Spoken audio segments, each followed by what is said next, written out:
I can't believe it. It's that wonderful time of year again. Yes, it's the magic of romance. It's the day devoted to love. Of course, I'm talking about Valentine's Day. Happy Valentine's Day, everyone. Oh, oh, oh, excuse me. I just made myself sick. I'll be right back.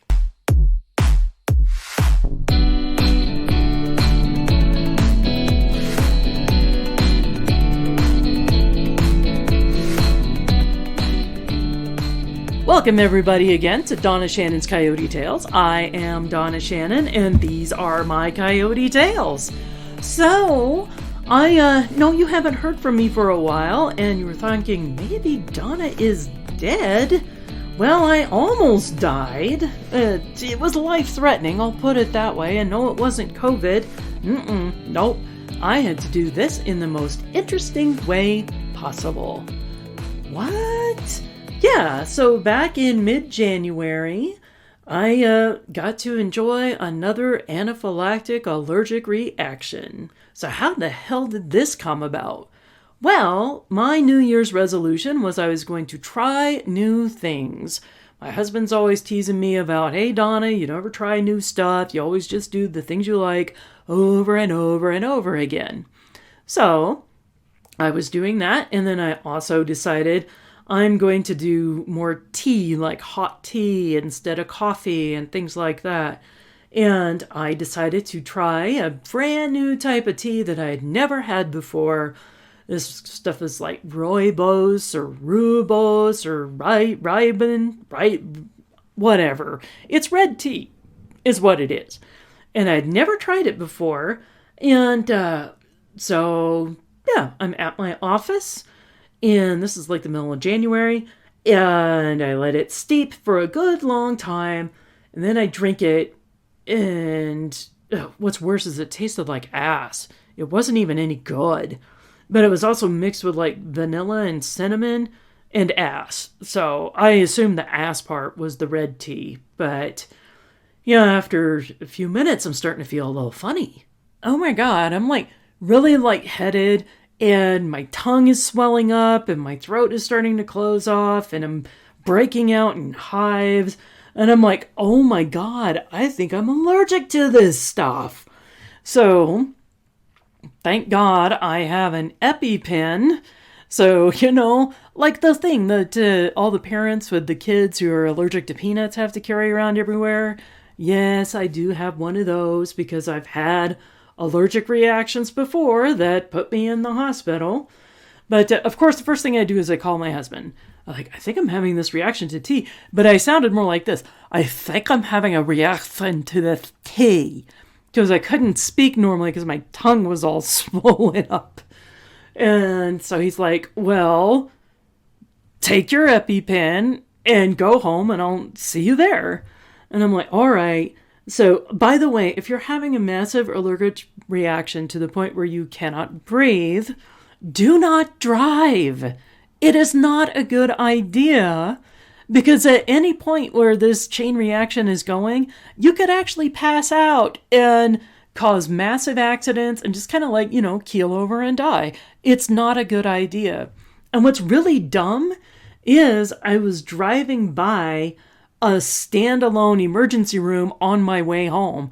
I'm like going, I wonder if I should just pull in there and just walk in and say, hello, I'm having an allergic reaction.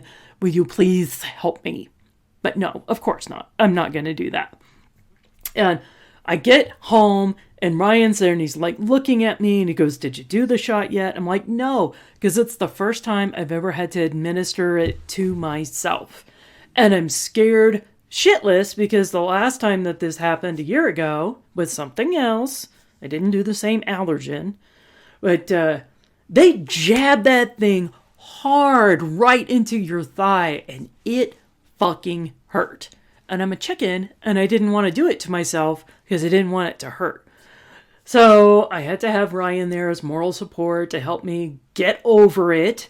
Decide it was not worth dying over because I was scared of a little pain and just slam it into my thigh. And then you got to do this too. when you use an EpiPen, you got to slam it in, and then you got to leave it in for like 10 seconds, which is like a really long time when you feel this crap just hit you and it just goes everywhere, right? Because it's got to distribute through your body so you don't fucking die. And of course, I took a bunch of Benadryl because I knew to do that one. Double down on the Benadryl. And then the next thing it says on the EpiPen, because it has 3 clear instructions for idiots.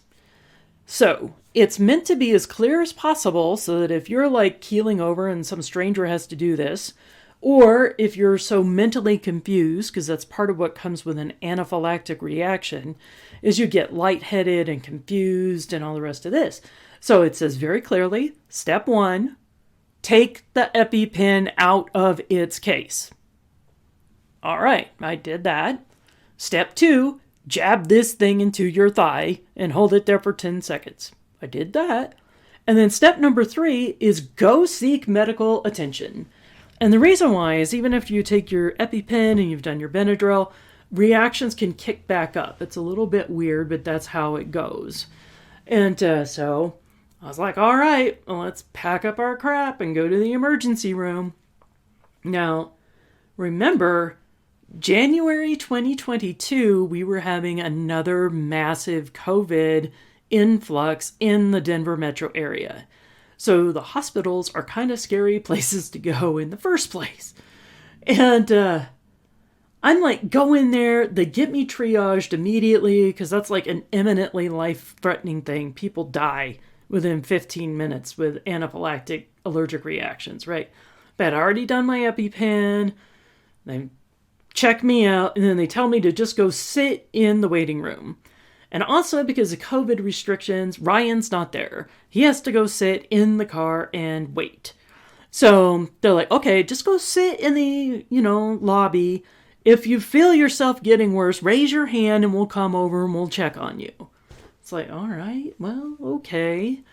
And the emergency room is packed. And there's like so many people at the hospital.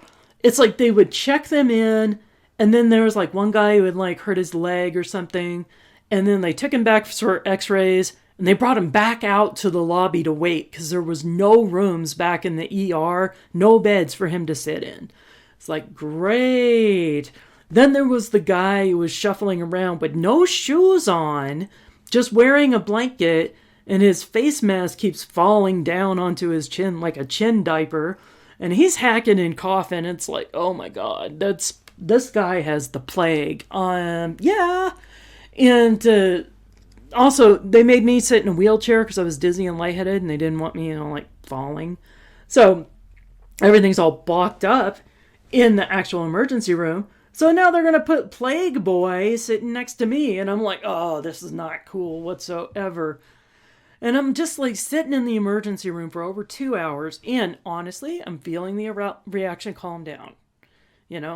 I can feel the tongue is swelling, is going down. All the rest of this stuff. I am feeling better. But then the homeless guy comes out from behind the gated doors of this sacred emergency room. And he's followed by 2 security officers and a police officer. And he is pissed because they are kicking him out of the emergency room because they already did the treatments on him. And they're like, okay, well, you just need to go. Not going to do anything further for you. And he's upset. He's all like wanting them to give him a hotel room or admit him in the hospital because he doesn't want to go outside into the cold, which granted, that makes sense. It's like, but they wouldn't even call anybody to take him to a homeless shelter. They were going to give him bus tickets. That's all, but that's the way it goes. And so this guy who's not wearing his mask whatsoever starts proclaiming to the entire waiting room, I am just going to go and contaminate this whole entire area if you don't take care of me. And I'm like, holy shit, I don't know what's going on here. But you know what? I think I'm done. I am so fucking done and over it with the emergency room. Because I am convinced that whatever all these people have, whether it's injury or illness or mental state, is going to be far more dangerous than me going the fuck home and dealing with my allergic reaction. I'll call the doctor tomorrow. I'll deal with all that shit then, right? Besides, if it starts kicking up again, my reaction, I have a second EpiPen. I'll just do it again and then go to that lovely standalone ER room that nobody ever uses because nobody realizes what the hell it is. Get the fuck out of the zombie plague area, which is the hospital. Yeah, I made the rookie plague mistake. By the way, if you're in a zombie apocalypse, don't go to the hospital because that's where all the fuckers dying of the zombie apocalypse go. And then they die and turn into zombies. It's a bad place. Don't do it. Just in general. So that's what I did. And I did walk up to like the reception people and the emergency room. And I'm all like, yeah, I'm gonna go. I'm feeling better. I know what I'm looking for. And the receptionist behind the glass, she goes, yeah, well, we observed you for 2 hours. I guess that's what they count as observing. I'd sit there and I raise my hand if I keel over dead. But yeah, that's the level that our hospital systems are at right now because they just can't deal with your shit because they're dealing with all the COVID people, right? Okay. Yep. I mean, there were like 9 or 10 ambulances there at the hospital the same day I was. Yeah, fuck that shit. But I was watching it, and I don't always make the most intelligent healthcare decisions. But I went home and I called the doctor the next day, which of course they don't want to take your phone calls either because they're all so busy. And it's like, oh, whatever. I'm not going to go into the healthcare system right now. But anyways, I did not die. So I do have other weird allergies that make this not so life shocking, right? I did do a little bit of research and found out some other things. So people who have seasonal allergies are more likely to have food allergies. And I do have seasonal allergies, especially to like pine trees and things like this. And ever since I had my first real anaphylactic reaction last April, all my allergies have just been out of whack and way more sensitive. So, here in Colorado, we have a lot of pine trees. Every spring, they do their pollen thing. So as soon as that happens, I've got asthma for a month. That's the way it's going. And then every time I do any yard work and I sit under our pine trees, if the needles now touch me, my skin turns into burning hives and just from being touched by these pine needles that are all over our property. It's like, great. Didn't used to be that bad, but now it is. Now, also, people who have asthma are more likely to have food allergies as well. Interesting. So this tea that tasted like ass, the red tea, it's all starting to make sense. But here's the ones that I have that are rare. So number 1 is tea tree oil. Tea tree oil is one of those things that could possibly kill me. And here's the reaction is so rare. I've had doctors go, are you sure about this? I'm like, yeah, I'm fucking sure. So what happens is if I get within 6 to 10 feet of somebody who's wearing tea tree oil or used it in their shampoo or their lotions or whatever, it will cause massive asthma attacks immediately. I can't go anywhere near that shit. It's pretty rare that an airborne allergy would have that strong of a reaction, but for me, it does. And if you don't know what tea tree oil is, it was very trendy about 10 years or so ago to put it into like a lot of cosmetics and lotions and shampoos and stuff like that. You can still find it, but it's kind of expensive. It's from Australia. So here's the other thing too. With the red tea, I looked it up. It's all like, oh my God, is tea tree oil, which is from a melaleuca tree, is that related to this rooibos, whatever the fuck it is? Turns out it's not. Tea tree oil or melaleuca comes from Australia. And red tea comes from South Africa. So different continents, you think it wouldn't matter, but my body's like, nope, fuck all this shit. I'm just going to kill Donna as soon as I get around it, because that's just not worth it. Yeah. So tea tree oil. There was one time I was taking a friend of mine to a meeting, and I pick her up and she gets in the car and I go, are you wearing tea tree oil? She goes, no, I don't think so. I just got out of the shower. I go, well, then your shampoo or your conditioner or something has tea tree oil in it. She goes, no, I can't afford anything like that. I go, bullshit. I'm seizing up. I can't breathe around you. You are wearing tea tree oil. She's like, no. I go, well, fine, don't believe me, but we're driving with all the windows down in winter because I can't breathe with you sitting next to me. And yes, I have my inhaler and I'm doing all my emergency shit. So the next week I pick her up for the meeting and she gets in the car and she looks all sheepish. And she goes, you know what? I'm so sorry. You were right. I checked my shampoo and it does have tea tree oil in it. I go, I know it does, bitch. It almost killed me. Yeah, I do know when that crap is around me. So, anyways, she stopped using that around me and our friendship was good. There's another one that I have that's a little bit unusual and weird, which is lilies. Yes, the flowers. Beautiful, lovely lilies. The very sign of spring and Easter and rebirth and all the rest of that crap will fucking kill me too. This is another one that's rare and people don't believe me. That, yes, you can remove the pollen off of a lily and then it doesn't get on you. That's true. I'm not going to go around poking lilies, of course. But there was one time I was working at this company and they had a fresh bouquet of lilies in the boss's office. And we're meeting with a client. And these were like high net worth people. So you can't exactly tell them, you know what? I got to leave because killer flowers on the table.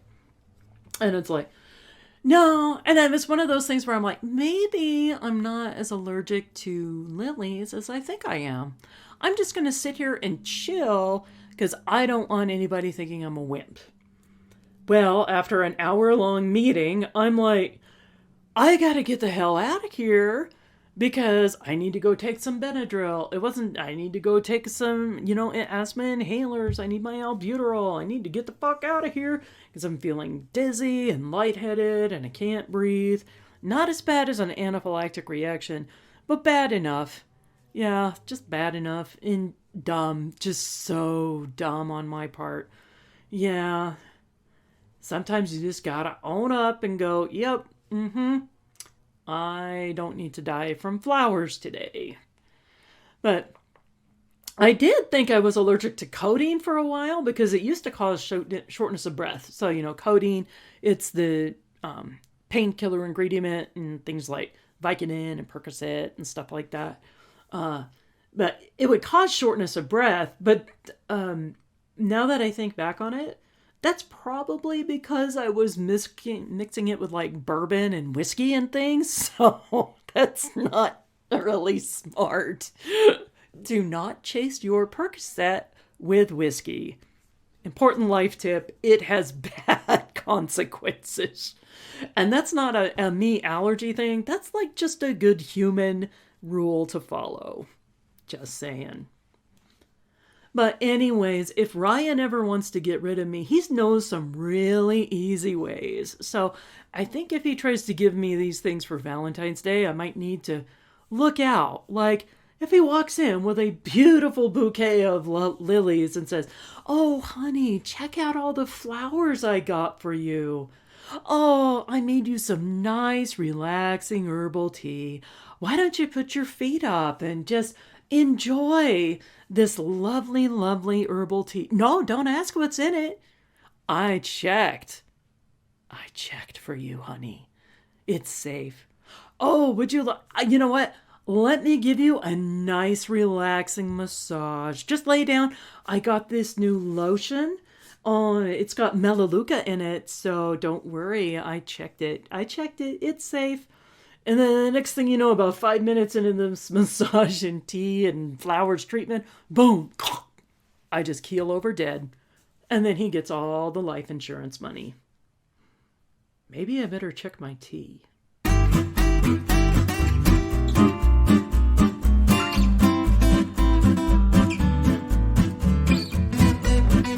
All right, on to another thing that often can cause people to keel over dead.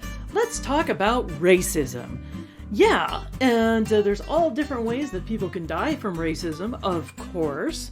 We have the active racists who are acting against the people of color, but then there's also those active racists can also be targeted as well. But anyways, I'm not a racist, but my grandparents were exceedingly racist, especially my mom's parents. Now, to give you a picture of this, they're an older generation. I mean, they're all dead now.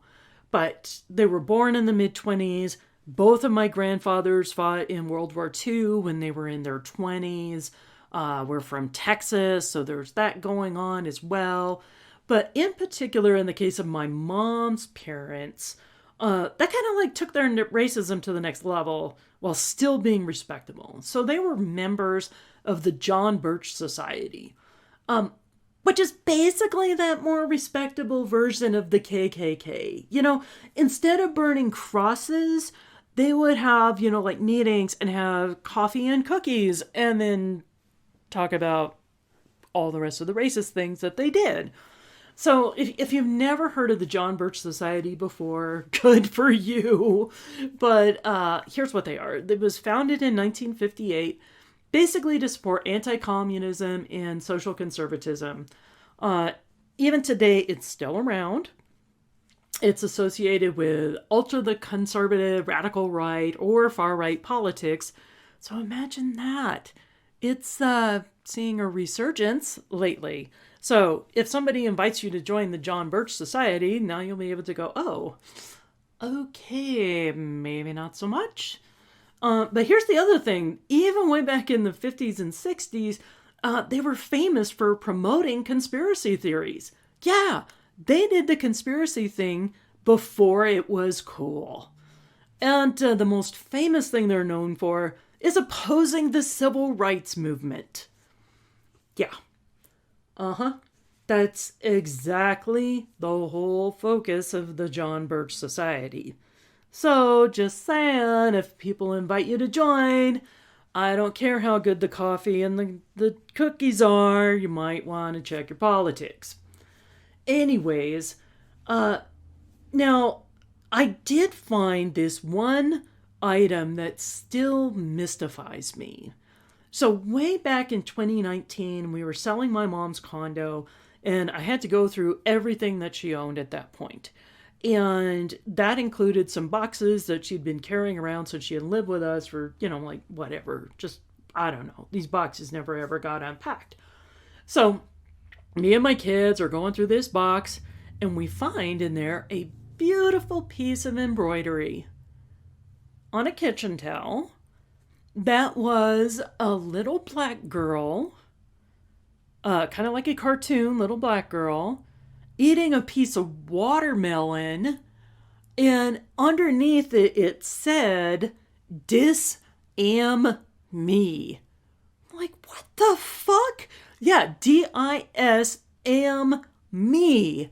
And I'm like, holy shit, what kind of a next level racist are you that you devote all the hours necessary to embroider a kitchen towel with every diatribe and stereotype of black people that you can? I'm like, oh my God, that's some next level racism right there. At least it is in my mind. I have kept that thing because, number one, not only is it super offensive, it's just cracks me up that, yes, somebody was so committed to their racism. They spent hours on this thing. Oh my God. Not to mention, I don't ever want it to fall into wrong hands.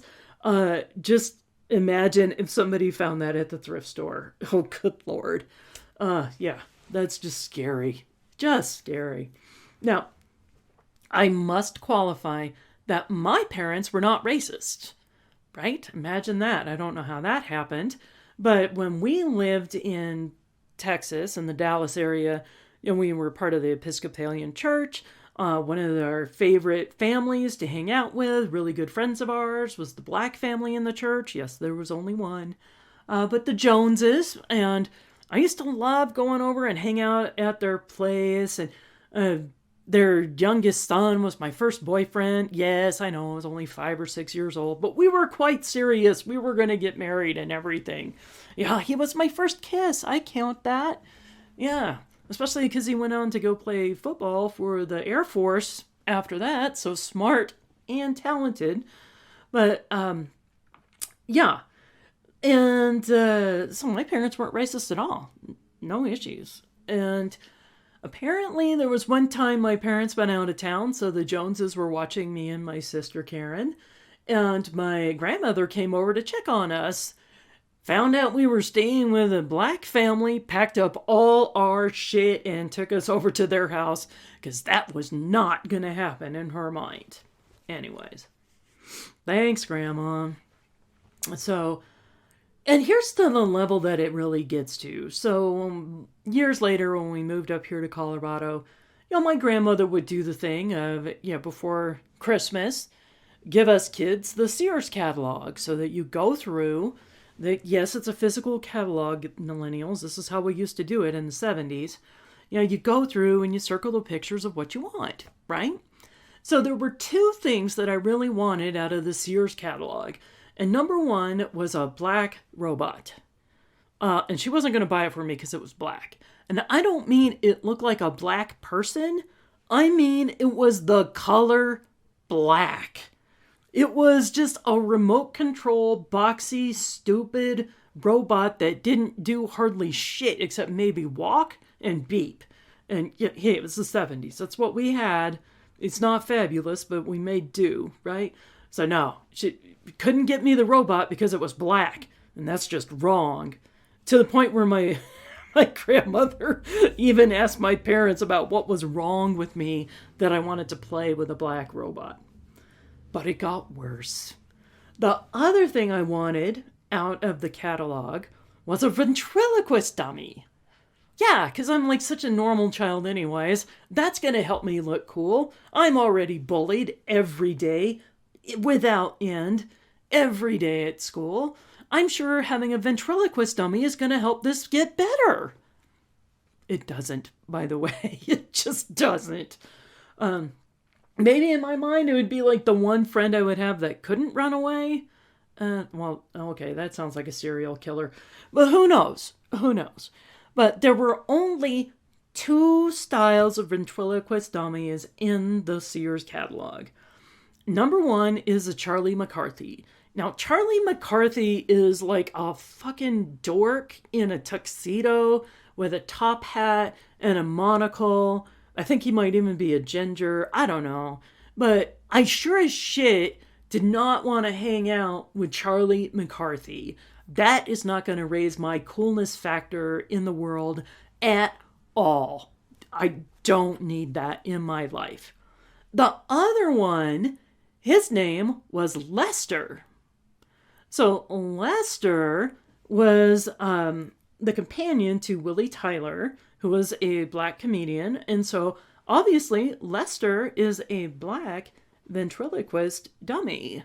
And I'm like, yeah, he's way cooler than Charlie McCarthy. It wasn't even a thing about race for me. It was all like, I sure as shit don't want to hang out with Charlie McCarthy. Fuck that guy. He looks like he's a member of the John Birch Society. Just fuck him. I want to go hang out with Lester. He wears jeans, he's got a sweater, he's not in a suit. He's cool. He's got a cool dude. I like his hair. He's got an afro. Nice guy. Yeah. My grandmother was not having anything on that front. So I never got my ventriloquist dummy. But if you think about it in the long run, it's probably for the best. Because, honestly, does the world really need another ventriloquist comic? Probably not so much.